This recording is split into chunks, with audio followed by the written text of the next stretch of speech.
Welcome to everyone. जैसे कि देख पा रहे हैं, ये हमारा वेरी इंपॉर्टेंट क्वेश्चन है। क्वेश्चन क्या है कि prove that the set of integer, जो सेट ऑफ इंटीजर होगा, is a commutative ring with unity element with respect to addition and multiplication. तो रिंग में जो एक्चुअली में होता है वो एडिशन और मल्टीप्लिकेशन के रिस्पेक्ट में होता है। तो हमें प्रूफ क्या करनी है कि जितने भी इंटीजर्स होंगे, मतलब इंटीजर्स हो जाता है, क्या होता है इंटीजर्स पता है, 0 +-1 +-2 +-3, इसी तरीके से ये कंटिन्यू जाता है, तो इसे इंटीजर बोलते हैं। ओके, पॉजिटिव नेगेटिव सारा रहता है, और 1 2 3 4 इधर रहेगा पॉजिटिव में, तो नेगेटिव में भी रहेगा। तो ये जो होगी, ये जितनी भी इंटीजर होंगी उसका एक सेट बनाएंगे, और वो जो सेट होगा वो क्या होगा, is a commutative ring. Commutative ring means पता है ना, रिंग की सारी प्रॉपर्टी सेटिस्फाई करेगी, प्लस कॉम्यूटेटिव वाली प्रॉपर्टी सेटिस्फाई करेगी, एंड विथ यूनिटी बोला है तो यूनिटी वाली भी प्रॉपर्टी सेटिस्फाई करेगी। और किसके रिस्पेक्ट में, एडिशन एंड मल्टीप्लिकेशन के रिस्पेक्ट में। देन हम बोल पाएंगे क्या कि जो सेट ऑफ इंटीजर ये जो है वो हमारा क्या हो गया, कॉम्यूटेटिव रिंग विथ यूनिटी हो गया, सारा प्रॉपर्टी जब सेटिस्फाई कर जाएगा तो। इसी तरीके से हम एक एग्जांपल लिए थे रिंग का, क्या लिए थे कि prove that this set of integer is a ring. ठीक है, तो वो एक एग्जांपल आप दे सकते हैं रिंग अगर प्रूफ करने के लिए दिया जाए तो। एंड अगर इसी तरीके से हम बोले थे कि कॉम्यूटेटिव रिंग दे दे तो फिर कॉम्यूटेटिव रिंग के लिए सेम टू सेम वही होगा, रिंग वाली जितनी प्रॉपर्टी थी वही प्रॉपर्टी दिखाएंगे यहाँ पे भी, बस एक्स्ट्रा ये 2 दिखा देंगे, तो फिर हमारा ये थ्योरम प्रूफ हो जाएगा। ठीक है, और जैसे बुक में दिया हुआ वैसे बिल्कुल भी नहीं लिखिएगा, मार्क्स नहीं मिलने वाला है बुक वाला। ठीक है, क्योंकि वहाँ पे जो है वो शॉर्ट टर्म करके लिखा हुआ है, बस शॉर्टकट लिख दिया है, बस हो गया। ओके, तो चलिए इसको प्रूफ करते हैं। प्रूफ कैसे होगा, तो हम लोग जानते हैं क्या कि सेट ऑफ इंटीजर जो होती है वो क्या होती है। ठीक है, बट हम लोग ऑब्जर्व क्या करते हैं, ऑब्जर्व करते हैं, देखिए जो हमारी एडिशन के रिस्पेक्ट में होती है हमारी क्लोज, वो ऑब्जर्व कर लेते हैं, और मल्टीप्लिकेशन के रिस्पेक्ट में होती है वो भी हम ऑब्जर्व कर लेते हैं। तो यहाँ पे जो होगी वो एलिमेंट हम खुद से मान लेते हैं, ABC एलिमेंट मान सकते हैं। जैसे इंटीजर जो है तो वो 0 +-1 है ना, तो इसको हम लोग ABC की फॉर्मेशन में मान सकते हैं। ठीक है, 1 2 3 4 नहीं दिखाएंगे, ABC की फॉर्मेशन में मान सकते हैं। ओके, तो हम क्या करते हैं कि लिखते हैं लेट आई डिनोट कर रहे हैं क्या, the set of integer. Set of integer मतलब 0 +-1 +-2 +-3, इसी तरीके से ये हमारा कंटिन्यू है, आप इसे ब्रैकेट में लिख सकते हैं। Okay, then we observe that, क्या लिखते हैं, एंड लेट मान लेते हैं क्या कि 3 एलिमेंट है ABC, जो कि हमारा I में बिलोंग कर रहा है। ओके, 3 एलिमेंट है वो I में बिलोंग कर रहा है, 3 ही एलिमेंट्स दिखा सकते हैं ना सारा प्रॉपर्टीज।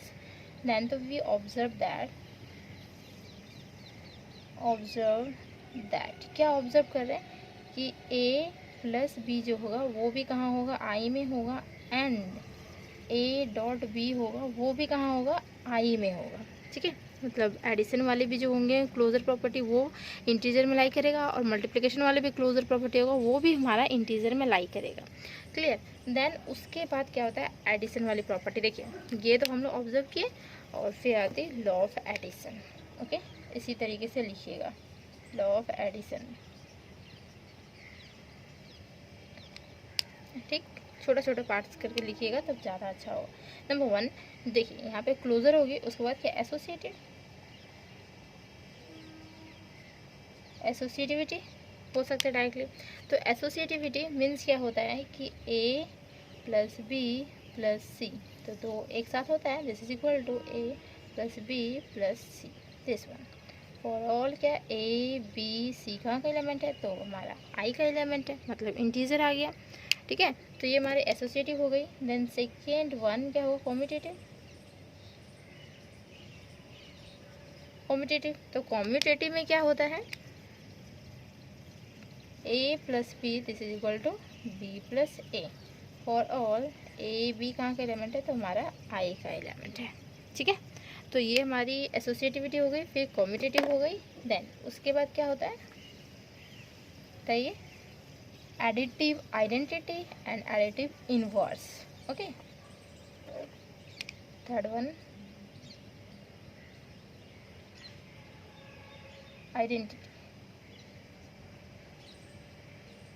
आइडेंटिटी मीन्स क्या हुआ कि जो भी इंटीजर वाले में जो एलिमेंट्स है तो उसके साथ अगर हम क्या ऐड कर दें कि वही हमारा एलिमेंट दे दे, मतलब A क्या ऐड कर सकते हैं, जीरो ही ऐड कर सकते हैं।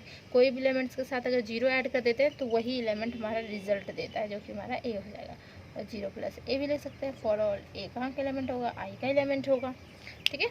Then fourth one additive inverse, या फिर बोल सकते हैं इसको क्या, जीरो एलिमेंट भी बोल सकते हैं, इनवर्स, ठीक है। इनवर्स मीन्स क्या हुआ कि दो ऐसे एलिमेंट को ऐड कीजिए, रिजल्ट क्या देना चाहिए, आइडेंटिटी देना चाहिए, सिंपल। तो दो एलिमेंट को क्या, ए और प्लस माइनस ए कर सकते हैं। जैसे ही दोनों को ऐड करेंगे क्या रिजल्ट देगा, जीरो देगा। या फिर माइनस ए और प्लस ए कर सकते हैं, तो भी रिजल्ट क्या देगा, जीरो देगा। फॉर ऑल ए कहाँ का एलिमेंट है, आई का एलिमेंट है। हेयर लिख सकते हैं minus A is the inverse of किसकी, ए की, ठीक है। ए का इन्वर्स कौन हो गया, माइनस ए हो गया। मतलब क्या हुआ कि लॉ ऑफ एडिशन हमारा सेटिस्फाई कर गया। लॉ ऑफ एडिशन ये हो गया, ठीक है। उसके बाद आती है लॉ ऑफ मल्टीप्लिकेशन। मल्टीप्लिकेशन के भी रिस्पेक्ट में सेटिस्फाई करवा लीजिए। लॉ ऑफ मल्टीप्लिकेशन, ठीक है। तो लॉ ऑफ मल्टीप्लिकेशन क्या हुआ कि तीन एलिमेंट होंगे, A dot B dot C, ये दो एक साथ हुआ तो A dot B dot C, ये दोनों एक साथ, ठीक है। For all A B C कहाँ के एलिमेंट है, आई के एलिमेंट, तो लॉ ऑफ मल्टीप्लिकेशन भी हो गया। देन उसके बाद आती है डिस्ट्रीब्यूटिव लॉ, ठीक है। डिस्ट्रीब्यूटिव लॉ, तो डिस्ट्रीब्यूटिव लॉ किस तरीके से होती है, तो देखिए हमारा फर्स्ट वन क्या है कि ए, ठीक, डॉट क्या होता है, B plus C, this is distribute करेगा B plus A C for all A B C, मतलब सॉरी यहाँ पे आप लिख सकते हैं क्या कि ये जो लेफ्ट साइड में ए आए ना, तो left distributive law, left distributive law.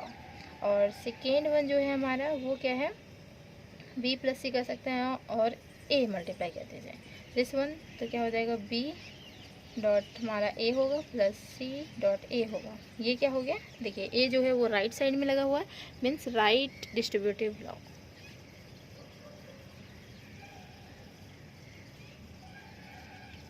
Right distributive law हो जाएगा, ठीक है। तो ये तो अगर इतना दिखाते हैं तो हमारा क्या कहलाता है, रिंग कहलाता है, ठीक है। अब एक्स्ट्रा प्रॉपर्टी होगी क्या कि कॉम्यूटेटिव और यूनिटी एलिमेंट भी दिखानी होगी, देन बोलेंगे कॉम्यूटेटिव रिंग विथ यूनिटी होगा। तो आप कॉम्यूटेटिव वाली प्रॉपर्टी यहाँ पे भी दिखा सकते हैं, या फिर आप लिख सकते हैं commutative with respect to multiplication, commutative with respect to multiplication के रिस्पेक्ट में दिखानी होगी, ठीक है। मल्टीप्लिकेशन ठीक है। देन तो कॉम्यूटेटिव मीन्स क्या हुआ, A dot B this is equal to B dot A for all A B कहाँ का एलिमेंट हो जाएगा, आई का एलिमेंट हो जाएगा, ठीक। एंड यूनिटी एलिमेंट दिखानी होगी हमें, यूनिटी एलिमेंट भी होगी। तो यूनिटी एलिमेंट क्या होती है, यूनिटी एलिमेंट मीन्स यूनिट मतलब क्या होता है, वन। तो वन अगर कोई एलिमेंट के साथ मल्टीप्लाई करे, किसके साथ, ए के साथ मल्टीप्लाई करे, ठीक है, तो रिजल्ट क्या देगा हमारा, ए देगा। या फिर ए मल्टीप्लाई हो वन के साथ, तो भी रिजल्ट हमारा क्या देगा। और वन जो होती है, जो यूनिटी एलिमेंट होती है वो कहाँ की एलिमेंट होती है, तो वो भी इंटीजर की एलिमेंट होनी चाहिए। और ए भी जो होगा वो इंटीजर का एलिमेंट होगा। तो डेफिनेटली बोल पा रहे हैं कि वहाँ पे जब फर्स्ट टाइम में लिखे थे ना कि जो आई था उसके साथ क्या, जीरो प्लस माइनस वन तो है ना, वन तो वहाँ पे लाई कर ही रहा है, वहाँ पता चल रहा है। तो यहाँ पे लिखेंगे फॉर ऑल ए कहाँ का एलिमेंट है, तो हमारा आई का एलिमेंट है, ठीक है। एंड ऑल्सो वन लिख सकते हैं कि आई का एलिमेंट है, लिख सकते हैं, नो प्रॉब्लम, ठीक। देन ये पूरा सेटिस्फाई कर गया तो हम बोल सकते हैं hence set of integer as क्या है, कॉम्यूटेटिव रिंग विथ यूनिटी हो गया, ये हो गया हमारा प्रूफ, ठीक है। तो उम्मीद है कि बहुत अच्छे से क्लियर हुआ होगा, एक एक पार्ट समझ में आ गया होगा कि किस तरीके से इसको प्रूफ किए हैं, ठीक है। ऐसे ही प्रूफ करनी है, सारी लॉ को दिखानी है, उसके बाद जो एक्स्ट्रा प्रॉपर्टी सेटिस्फाई करती है वो दिखाइए, तब जाके आपको फुल मार्क्स मिलने वाला है, नहीं तो फिर फुल मार्क्स नहीं मिलेगा। 10 में 10 मार्क्स नहीं मिलेगा। जैसे बुक में लिखा हुआ वहाँ पर देखिए शॉर्ट करके लिखा हुआ, तो वो मार्क्स नहीं मिलेगा। रही बात मेरे चैनल पर नए तो प्लीज़ चैनल को सब्सक्राइब कर लीजिए। वीडियो अच्छा लगता है वीडियो को लाइक कीजिए एंड फ्रेंड्स में शेयर कर दीजिए। और ट्यूशन करनी है तो फिर ट्यूशन के लिए कॉन्टैक्ट कर सकते हैं।